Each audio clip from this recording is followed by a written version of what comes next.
Começando agora o módulo Direção Defensiva. Disciplina fácil, relativamente fácil, mas que cai bastante em prova também. Além de ser um conteúdo que a gente usa o tempo todo dirigindo ou mesmo a pé no trânsito, não é? Direção defensiva é o tema que a gente vai ver agora. A definição de direção defensiva, a gente pode definir de várias formas. Eu fiz aqui um mesclado entre uma definição minha e a que o próprio Denatran propõe. É o conjunto de técnicas e procedimentos utilizados pelo condutor com o objetivo de prevenir ou minimizar os acidentes de trânsito e suas consequências. Presta bem atenção, ó. Conjunto de técnicas e procedimentos utilizados por quem? Pelo condutor. Qual o objetivo disso? Prevenir ou pelo menos minimizar os acidentes de trânsito e suas consequências.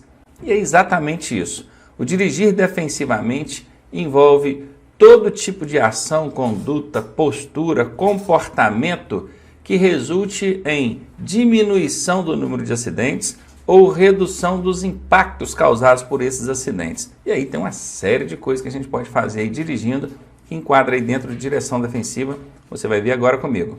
O motorista defensivo abre mão do seu direito no trânsito de modo a priorizar a segurança, o bem-estar e a vida. Bem-estar tem um hífen aqui, tá? É uma palavra só, uma palavra composta. Então veja, esse já é um procedimento, uma conduta do motorista defensivo. O motorista defensivo, o que ele faz? Abre mão do direito. O motorista defensivo, ele não coloca o direito, a razão acima de qualquer coisa. Pelo contrário, ele abre mão. Não, tem problema não. Vai lá desde que a segurança, a preservação da vida seja mantida. Confere? Então veja bem, vou dar um exemplo aqui.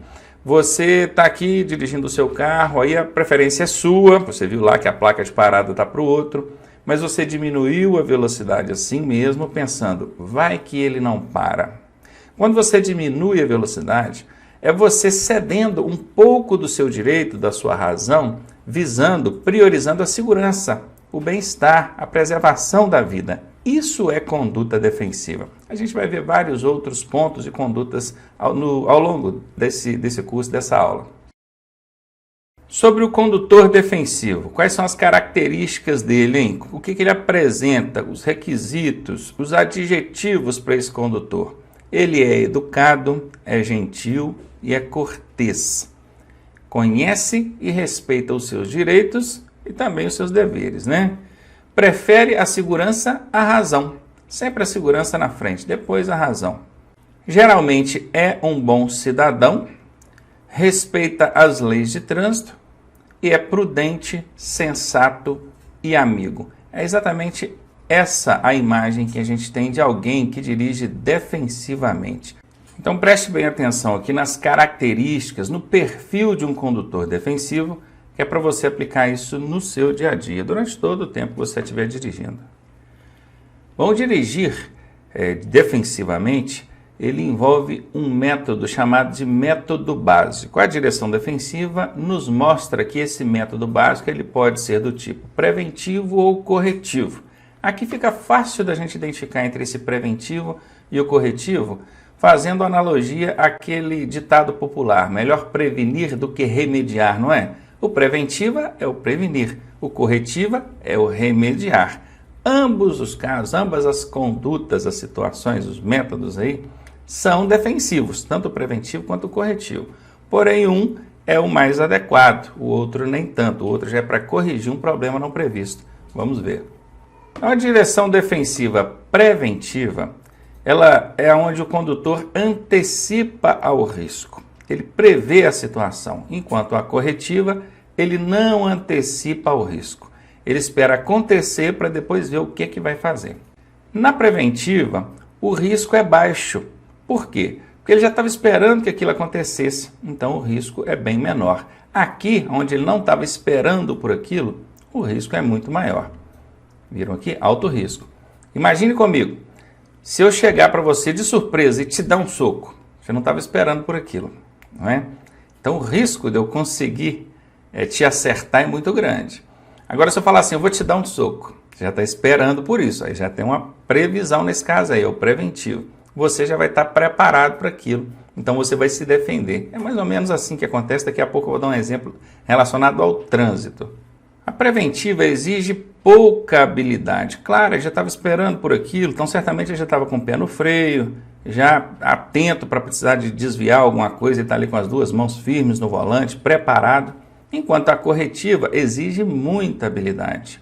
E por fim, a preventiva, é óbvio, né? É a que a direção defensiva recomenda, enquanto a corretiva não é recomendável. Eu quero que vocês prestem bastante atenção em cada uma dessas características aqui, porque é exatamente assim que cai na prova. Qual das condutas dentro do método básico para dirigir proposto pela direção defensiva é considerada de alto risco? Bom, de alto risco é a corretiva. Qual que exige pouca habilidade?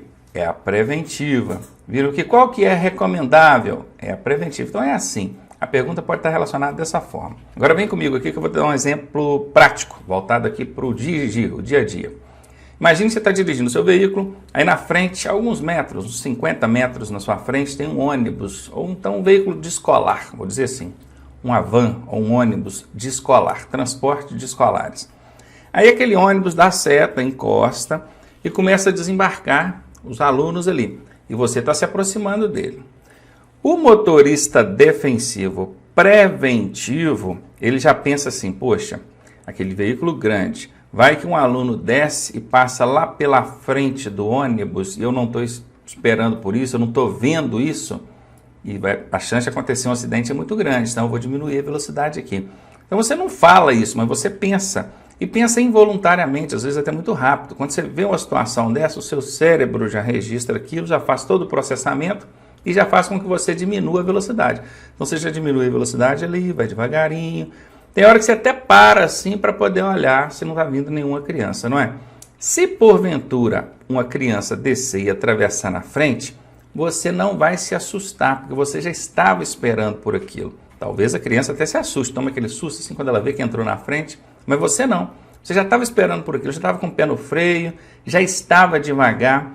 Na hora que a criança entrou, você freou tranquilo, fez aquela cara assim para ela, né? Vai, meu querido, pode atravessar. Esse é o preventivo, ele antecipou o risco, portanto o risco foi menor. Exigiu muita habilidade dele? Habilidade nenhuma. Ele já estava esperando por aquilo, ele estava com o pé no freio, tudo tranquilo, foi só apertar. Tranquilo? Agora olha o corretivo. O corretivo, o ônibus encostou lá e ele não se atentou para isso. Ele devia estar prestando atenção em alguma outra coisa, não prestou atenção naquele ônibus escolar desembarcando as pessoas ali. Então ele foi, na hora que o ônibus encostou, involuntariamente, sem perceber, ele já desviou, sem diminuir a velocidade, e foi passando pelo ônibus normalmente, naturalmente, quando de repente alguém entrou na frente dele lá. Ele toma aquele susto, porque ele não estava esperando, quer dizer, já é de alto risco a situação, e ele tem que agir com muita habilidade, porque ele vai ter muito pouco tempo para evitar um acidente de uma situação que ele não estava esperando que acontecesse. Aí ele vai ter que frear com muita habilidade, talvez até desviar ou usar qualquer outro recurso possível ali na hora para evitar que o acidente aconteça. Viram? O corretivo não deixou que o acidente acontecesse, mas é de alto risco, exige muita habilidade, não é recomendável. Entendeu? Então, tanto o preventivo quanto o corretivo, o acidente não acontece. São métodos dentro da direção defensiva. Porém, o preventivo é o que você deve adotar. E vamos agora falar dos fundamentos da direção defensiva. Conhecidíssimo, tá? Isso aqui cai direto em quase toda a prova que eu vejo que tem conteúdo de direção defensiva, cai uma questãozinha sobre isso aqui. Envolve conhecimento, habilidade, atenção, previsão e decisão. Eu peguei aqui as iniciais e coloquei em cor diferente, que é para ficar bem destacada para você. Se você ler de cima para baixo, olha, CHAPD, é exatamente o que eu coloquei aqui, ó, CHAPD. Viram? É uma forma, uma técnicazinha para você lembrar. Quais são os fundamentos da direção defensiva? É o CHAPD. Tem gente que prefere falar assim, é chá para dois.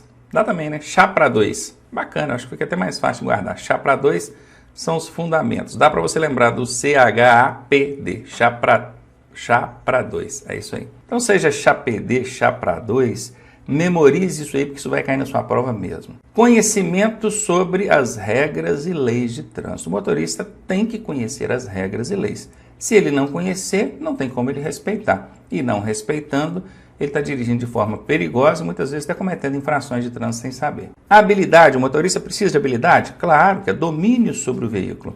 É conhecer o veículo, conhecer os comandos. Inclusive, se você pegar um veículo que não é o seu, cuidado, vai devagar, procure conhecer o veículo primeiro antes de colocar ele em movimento, tá? Atenção. Aí a atenção já entra a questão da atenção difusa, que é a adequada, difusa. Então, se na sua prova perguntar qual que é o tipo de atenção que deve ser adotado pelo condutor, a difusa. Mas existem outros tipos de atenção, dos quais eu vou destacar dois aqui para vocês. Atenção fixa e atenção dispersiva. Bacana. Vamos falar sobre essas três: fixa, dispersiva e difusa, que é a adequada. Essas duas aqui, a fixa e a dispersiva, você não vai usar. Eu vou apenas explicar o que é, mas você não vai usar. É só para você saber para responder na prova. Vejam bem, atenção fixa é aquele motorista que dirige com a atenção dele voltada para um único ponto. Você já percebeu aqueles motoristas que chegam, colam o banco lá no volante, fica bem coladinho assim no volante, com os braços encolhidinhos assim, ó. Ele diminui muito a visão periférica dele no que diz respeito aos retrovisores. Porque o retrovisor interno está aqui, o esquerdo está aqui, ó. O retrovisor direito está aqui, ele está com a cabeça lá na frente, como é que ele vai ver aqui os retrovisores? Então ele perde essa visão. Consequentemente, ele fica muito preocupado com a frente do carro, né? A frente que eu falo, o capô ali, para ter noção de onde que a frente está passando, e com o que está à frente dele. O mundo pode acabar dos retrovisores para trás, né? Pegando aqui laterais e traseira, que ele não vê, ele só olha para frente. Esse é um motorista que adota a direção fixa. Isso não é bacana. Essa direção fixa, essa tensão fixa, aliás, ela pode acontecer por circunstancialmente, igual é aqui no caso do motorista que coloca ali o banco lá na frente, e pode acontecer também numa condição de ultrapassagem, por exemplo. Quer ver? Aí que é o circunstancialmente, né? Ultrapassagem. O motorista está aqui atrás da carreta, querendo fazer a ultrapassagem. De vez em quando ele dá uma olhadinha lá na contramão para ver se está livre. Aí vem carro. Bacana. Daqui a pouco ele olha de novo. Aí já impaciente, da terceira, quarta vez ele olha. Não vem ninguém, ele entra. Ele esquece de olhar as laterais e retaguarda. Pode ser que alguém que estivesse vindo aqui atrás dele já tivesse entrado ultrapassando. Ele entra fechando sem perceber. Por quê? Porque ele adotou a atenção fixa. Ele olhou em apenas um ponto. E isso não pode acontecer. E na maioria das vezes quem vai ultrapassar, principalmente esses motoristas têm menos experiência. Eles concentram a atenção dele apenas na contramão, esquece do resto. Isso é atenção fixa, não pode acontecer. Vamos falar de atenção dispersiva. O dispersivo vem de disperso, de distraído. Ele tirou a atenção dele, o foco dele, no objetivo principal, que é dirigir. Aí o que seria uma atenção dispersiva? É o cara que está dirigindo em altos papos aqui, não tem problema não você conversar enquanto está dirigindo com a pessoa que está do lado, né? Mas você tem que estar com a sua atenção focada no trânsito. Você não pode estar olhando um catálogo que a pessoa está na mão, tentando ver o que ela está mexendo no celular, ela está te mostrando alguma coisa, a unha da namorada, da esposa, está bonita ou não, isso não pode. Não pode ficar mexendo no rádio ou qualquer outro dispositivo ali do veículo que não seja comandos, né, voltados para dirigir o veículo.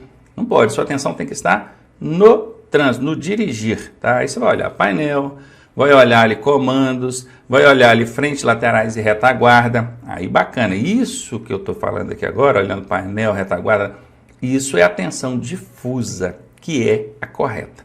Então veja, atenção fixa, errado. Atenção dispersiva, errado. Atenção difusa, certo. Guarda isso. A previsão é a capacidade que a pessoa tem de antecipar-se às situações. Aí já entra diretamente aquela questão da direção defensiva preventiva. Como é que ele vai antecipar o perigo? Prevendo aquilo. A vivência, a experiência, o dia a dia no volante, na estrada, é que vai fazer você aumentar essa capacidade de previsão. Aí eu estou dando aula aqui para um aluno dentro do carro, a capacidade de previsão dele é muito pequenininha. O máximo que ele tem é aquilo que ele já vivenciou andando a pé ou de bicicleta ou então no banco do carona. Tá? Como condutor, a capacidade de previsão dele é zero, mas ele vai desenvolver com o passar do tempo. Então você que está começando agora, por ter uma capacidade de previsão muito pequena, dirija com atenção muito maior, tá bom? E aqui a decisão. A decisão é a convicção no agir. Imagine a seguinte situação aqui, a preferência é sua. Aí você está aproximando do cruzamento, mas percebe que aquele outro veículo que não tem a preferência vem numa velocidade meio suspeita, alta, né, velocidade alta, o cara olhando para o celular, alguma coisa assim, ou olhando para outro lado que não seja para você. Então o que você vai fazer? Você vai passar assim mesmo porque a preferência é sua? Claro que não. Você vai parar e vai deixar ele passar. Por quê? Porque você agiu aqui com decisão. Você decidiu pela segurança e não pela razão, pelo direito. Viu aí? É claro que você não vai sair parando também toda vez que a preferência é sua e mandando os outros passar. Claro que não. Isso é numa circunstância onde você tem assim a forte percepção de que aquela pessoa não vai parar. Tudo mostra ali que ela vem numa velocidade muito suspeita, alta. Então você já vai diminuindo e vendo que ela não vai parar mesmo, você para e deixa ela passar. Isso é decidir. Por outro lado, se a preferência for dela e você está vindo aqui já preparado para parar, mas aquela pessoa lá que tem a preferência para e manda você passar, o que você vai fazer? Você vai parar também e vai falar assim, não, vai você que a preferência é sua? Claro que não. Aí vai ficar os dois assim, ó, ele vai, você vai, na hora que os dois resolvem, vão juntos, dá aquela freada, um xinga o outro, é normalmente assim que acontece, não é verdade? Então tem que ter decisão. Tem a regra para definir quem deve passar e quem deve esperar? Tem a regra. Mas na hora ali, é o decidir que conta. Porque a preferência é dele. Mas ele parou, então quer dizer, você vai passar. Quando ele tem a preferência, ele não tem a obrigação de passar, não. Ele tem o direito, né? A preferência é dele, mas não quer passar. Ele parou e deixou você passar. Vai embora. Eu agora vou falar de automatismos. Quando você escuta essa palavra automatismo, isso te remete a quê? A algo automático, não é mesmo? E é exatamente isso que acontece. O condutor, aliás, não é nem o condutor, o ser humano, ao executar uma coisa, uma ação, várias vezes, repetidamente, da mesma maneira, do mesmo modo, ele tende a automatizar. Fica automático. Quer ver? Vou dar um exemplo aqui para vocês. A minha avó consegue fazer tricô rápido e bem feito, batendo papo e assistindo novela. Incrível. Eu parei um dia para poder tentar fazer. Eu demoro muito para conseguir dar 2, 3 pontinhos ali. Fica tudo torto e eu tenho que estar muito concentrado. Como é que pode a minha avó com 78 anos conseguir fazer isso com tanta facilidade? Ficou automático. Ela já nem presta atenção mais. É ali, ó, a mãozinha já vai trabalhando automaticamente. Só no tato ela consegue perceber. E isso acontece também em várias outras coisas. Ao tocar um instrumento. Você já reparou quando você está tentando aprender a tocar um instrumento, você vai colocar o dedinho no lugar ali, uma luta, né? Põe um, o outro sai. E quem já tem habilidade já faz o quê? Faz até sem olhar, dançando, sem prestar atenção. É automático, a mãozinha já vai. Dirigir é a mesma coisa. Se você desenvolve uma determinada ação ou tipo de postura, comportamento dirigindo, aquilo repetido muitas vezes vai virar um automatismo, ficar automático. Aí, quando você perceber, já está sendo feito involuntariamente. O problema é que esse automatismo, quando ele é desenvolvido de maneira incorreta, errada, aí, meu amigo, é um abraço. Para o instrutor tirar aquilo do aluno, pensa bem, é um hábito. Sem perceber, ele faz. Então o instrutor fica, olha, não fica com o pé apoiado no pedal da embreagem, porque não pode, é um automatismo incorreto. Isso tira ponto na hora do exame. Aí o aluno vai tirar o pé. Dali a pouquinho ele muda uma marcha e fica com o pezinho lá no pedal da embreagem de novo. Dali a pouco, outra vez. E o instrutor sempre falando com ele. Fala 30, 40, 50 vezes por aula. Chega na aula seguinte, tá ele com o pezinho na embreagem de novo. Até tirar, gente, não é brincadeira não. É um trabalhão. Quer ver outro? Tem gente que tem mania de mudar a marcha e ficar com a mãozinha na alavanca. Puxou a marcha lá, deixou a mão na alavanca, não voltou a mão pro volante, não. Já viram alguém que dirige assim? Tem um monte, né? Tem outros que têm o hábito de dirigir com o bracinho na janela. Pois é. E são vários os automatismos incorretos. Vários. Então, o adequado é o quê? Vai aprender a dirigir? Aprenda com um profissional. Alguém que tem técnica, que tem a técnica correta para te ensinar certinho desde o beabá. Porque aí você, o primeiro contato que você tiver com o veículo, você já vai fazer da maneira correta e vai repetir aquilo muitas vezes da maneira correta, vai habituar a fazer da maneira certa, depois para fazer errado não consegue mais. Você quer ver um exemplo? A Fabiana, quem conhece e acompanha o canal Leg Trans sabe o que eu estou dizendo, de quem eu estou falando.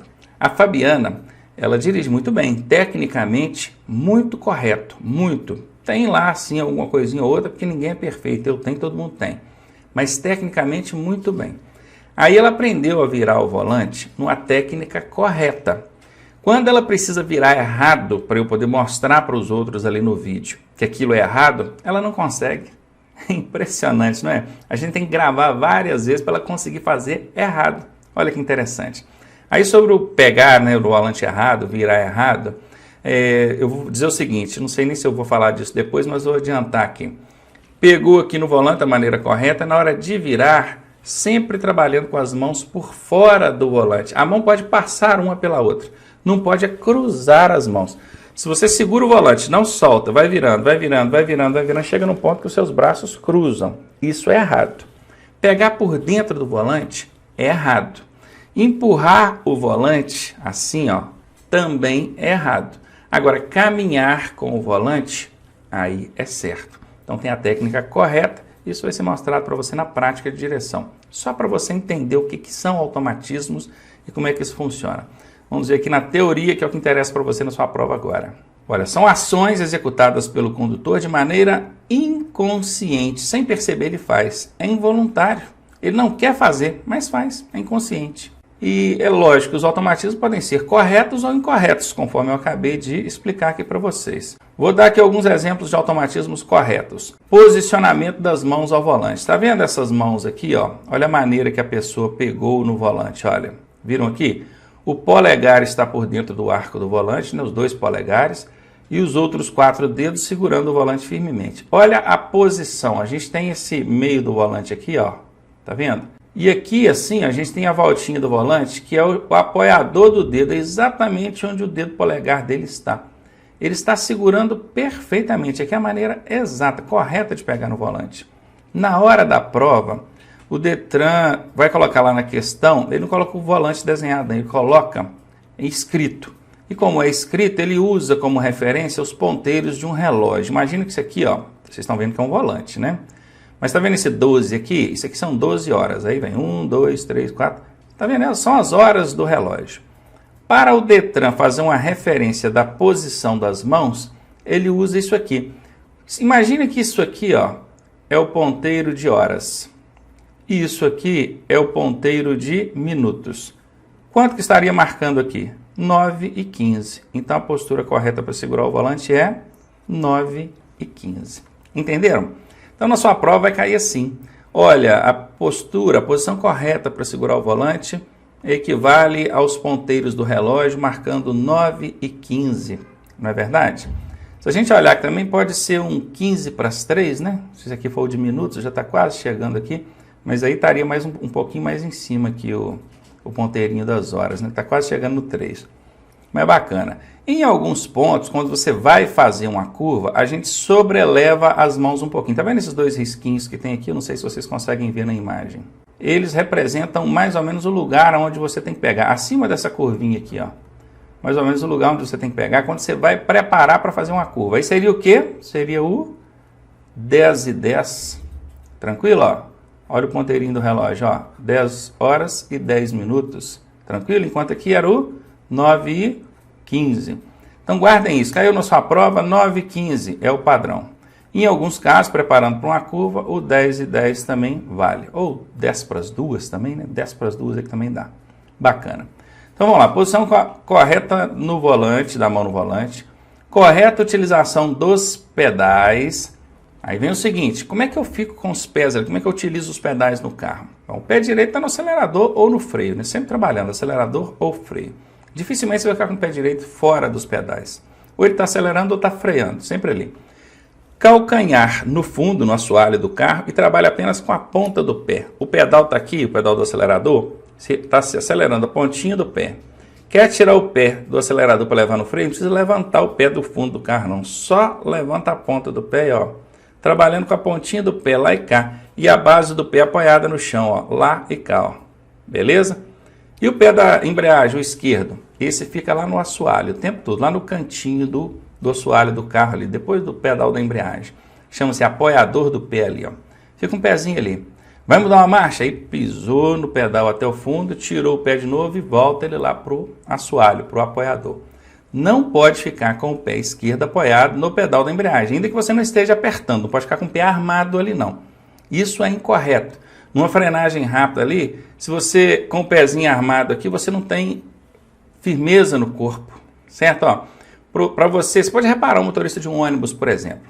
Ele vai fazer uma curva, todo mundo vai para um lado, vai para o outro, não é? Ele não, ele está ali firme. Por quê? Porque o pé esquerdo dele está bem apoiado no fundo do veículo, o corpo está bem calçado no banco ali, ó, bem ajustado, cinto reguladinho, bacana? Então o pé esquerdo no fundo do carro, apoiado, ele te dá essa firmeza. Sem contar que se não é frenagem de emergência, né, que eu até quis falar agora há pouco. Você está na frenagem de emergência, você com o pé na embreagem, você acaba afundando a embreagem. Quando você aperta a embreagem no momento de uma frenagem de emergência, você solta o carro. Porque ele já não tem mais a atuação do motor segurando o veículo. E o motor segura o veículo. Quem dirige um pouquinho sabe disso. Você não dirige nada, você ainda vai entender isso também. Então, moto principalmente. Eu pilotando moto, eu praticamente não uso freio, só motor, só redução no motor aqui. Ok? E é muito válido usar esse freio motor. Usar o próprio motor para segurar o carro.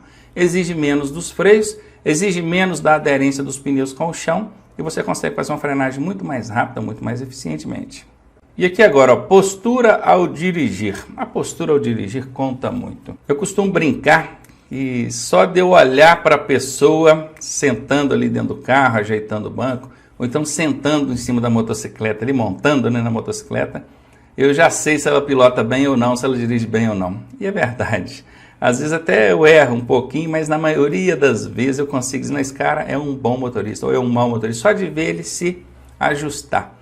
Cara, eu vou te falar uma coisa, a postura sua em cima da motocicleta ou no banco ali do carro para poder dirigir, ainda que você não dirija tão bem, mas se for uma postura adequada, uma postura elegante, passa confiança, transmite confiança.